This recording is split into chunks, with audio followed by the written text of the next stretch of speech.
ایک حدیث پہ اگر عمل ہو جائے تو مجھے اللہ کی قسم کھا کر میں کہتا ہوں یہ کورونا کا پتہ ہی نہیں چلے گا کہاں گیا. صرف ایک حدیث. میرے نبی نے فرمایا 4 باتیں مجھ سے لے لو پھر دنیا بھی تمہاری ہے آخرت بھی تمہاری ہے. 4 اذا کانت فیک. 4 باتیں لے لو مجھ سے پھر دنیا بھی تمہاری ہے آخرت بھی تمہاری ہے. تمہیں کوئی ٹیڑھی آنکھ سے نہ دیکھ سکے گا, تمہیں کوئی نقصان نہ پہنچا سکے گا کہ تمہارے رب کا سایہ تم پہ چھا جائے گا. تو 4 باتیں کون سی ہیں؟ صدق و حدیث, ہمیشہ سچ بولنا, جھوٹ نہ بولنا. اب مجھے بتائیں, سارے یہ اینکرز بیٹھے ہیں, سارے ہمارے وزیر اعظم بیٹھے ہوئے ہیں, ہم کتنا جھوٹ بول رہے ہیں, ہم کس قدر جھوٹی قوم ہیں. ہم اس جھوٹ کے ساتھ اللہ کی بارگاہ میں کوئی مقام نہیں لے سکتے. تو میرے نبی نے پہلی بات فرمائی صدق و حدیث, سچ بولنا. دوسری بات فرمایا حفظ و امانت, کبھی کسی کو دھوکہ نہ دینا. یہ میرے نبی نے فرمایا میرا امتی ہر گناہ کر سکتا ہے, 2 کبھی نہیں کرے گا, ایک جھوٹ کبھی نہیں بولے گا, ایک دھوکہ کبھی نہیں دے گا. تو وزیر اعظم صاحب آپ اکیلے ہیں, دیانتدار ہیں, اللہ سے رونے دھونے والے ہیں, مانگنے والے ہیں, لیکن 22 کروڑ لوگوں میں سچے کتنے ہیں؟ 22 کروڑ لوگوں میں دیانتدار کتنے ہیں؟ ایک بہت بڑے چینل, میں ہاتھ جوڑ کے اینکر بیٹھے ہیں, معافی مانگ کے بات کر رہا ہوں, ایک بہت بڑے چینل کے مالک نے مجھ سے کہا کوئی نصیحت کرے. میں نے کہا چینل سے جھوٹ ختم کر دو. کہا پھر چینل ختم ہو سکتا ہے, جھوٹ نہیں ختم ہو سکتا. تو جہاں جس کو, یہ صرف پاکستان کی بات نہیں, پوری دنیا کا میڈیا جھوٹا ہے اور سب سے زیادہ جھوٹ بولا جاتا ہے.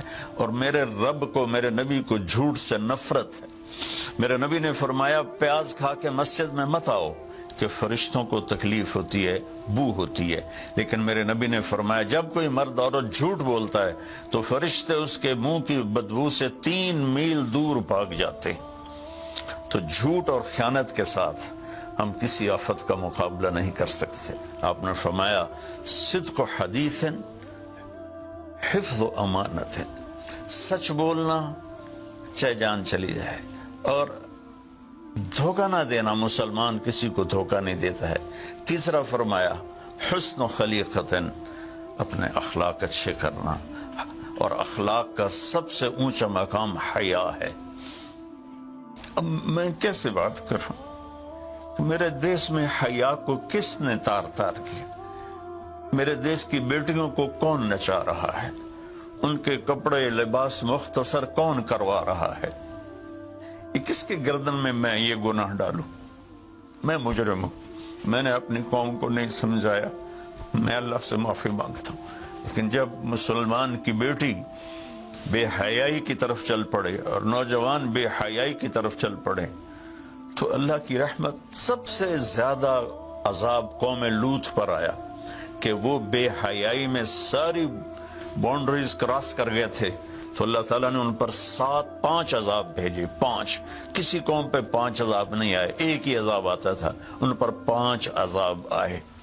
تو تیسری بات میرے نبی نے فرمائی ہے کہ حیا والے بنو, حیا والے بنو. لیکن میری نسل ہے, مجھ سے خان صاحب نے بات کی تھی پہلی دفعہ کہ میں چاہتا ہوں کہ میری یوتھ اللہ کے نبی کے ساتھ جڑے, چونکہ جو ہمارے کالج ہیں, ہماری یونیورسٹیز ہیں, ہمارے خاص طور پر جو یہ پرائیویٹ سکولز ہیں, یہ امت کو, نوجوانوں کو اللہ رسول سے کاٹ رہے ہیں.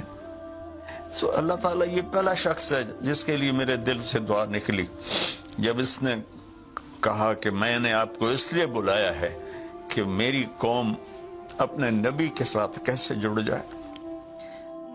میں کیا بتاؤں, جب تک اس بے حیائی کو نہیں ہم روکتے, اور کوئی روک نہیں سکتا ہے, اندر سے نیت نہ ہو. سرنڈو ماڈل اسکول میں میں نے میٹرک کیا ہے. ہمارے ایک وارڈن, میں ہاسٹل میں رہتا تھا, وہ آ گئے نمازی تھے، انہوں نے نماز کی سختی کر دی، ہم بے وضو جا کے کھڑے ہو کر نماز پڑھ لیتے تھے، بے وضو، کیونکہ ڈنڈا انسان کو انسان نہیں بناتا ہے جب تک انسان اپنے من میں ڈوب کر پا جا سراغ زندگی۔ تو اگر میرا نہیں بنتا نہ بن اپنا تو بن، یہ تو اپنے اندر دل دریا سمندروں ڈوگے کون دلاندیاں جانے ہو، وچے بیڑے وچے جھیڑے وچے ونج مہانے ہو۔ میری قوم جھوٹ چھوڑ دے، میری قوم بددیانتی چھوڑ دے، میری قوم بے حیائی چھوڑ دے۔ وعفت فی تہمت، آخری بات میرے نبی نے کہا، رزق ہی امسا مغفور اللہ، جو صبح سے شام تک رزق حلال میں تھک جاتا ہے اس کے اس دن کے سارے گناہ معاف ہو جاتے۔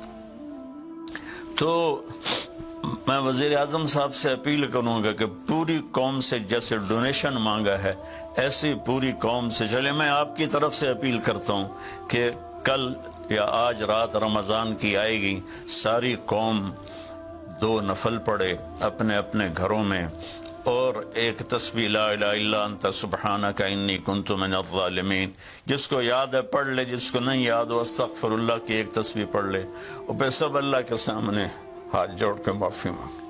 اور اللہ تعالیٰ کہتا ہے ما من یوم الا والبحر یستاذن فی ان یغرق ابن آدم، روزانہ، یہ مسند احمد کی روایت، روزانہ سمندر کہتا ہے یا اللہ اجازت دے میں چڑھ جاؤں اور ان کو بہا دوں۔ والارض تستاذن فی ان تبتلعہ، زمین کہتی ہے اللہ مجھے اجازت دے میں ان بے حیاؤں کو نگل جاؤں، ان جھوٹوں کو، ان بدماشوں کو، اس مافیا کو میں نگل جاؤں۔ تو والملائکۃ تستاذن فی ان تعجلہ وتہلکہ، فرشتے اللہ سے کہتے ہیں یا اللہ تو ہمیں اجازت دے ہم ان کا صفایا کریں۔ میرا اللہ کہتا ہے دعو عبدی فانا عالم بعبدی منکم، جاؤ جاؤ اپنا کام کرو، یہ میرا بندہ ہے اور میں جانوں میرا بندہ جانے۔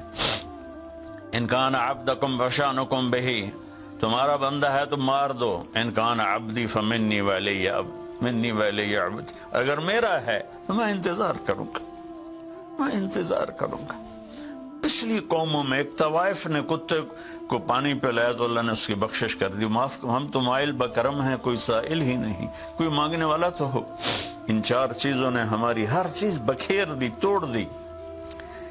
کسی بھی قوم کے لیے جھوٹ، بددیانتی، بے حیائی اور رزق حرام یہ ان کو تباہ و برباد کر دیتا ہے، اور کوئی قوم سچائی، دیانتداری، پاک دامنی اور رزق حلال پر ہوگی تو اللہ کا سایہ ان پر چھا جائے گا، اور دنیا کی کوئی طاقت ان کی طرف آنکھ اٹھا کر نہیں دیکھ سکتی۔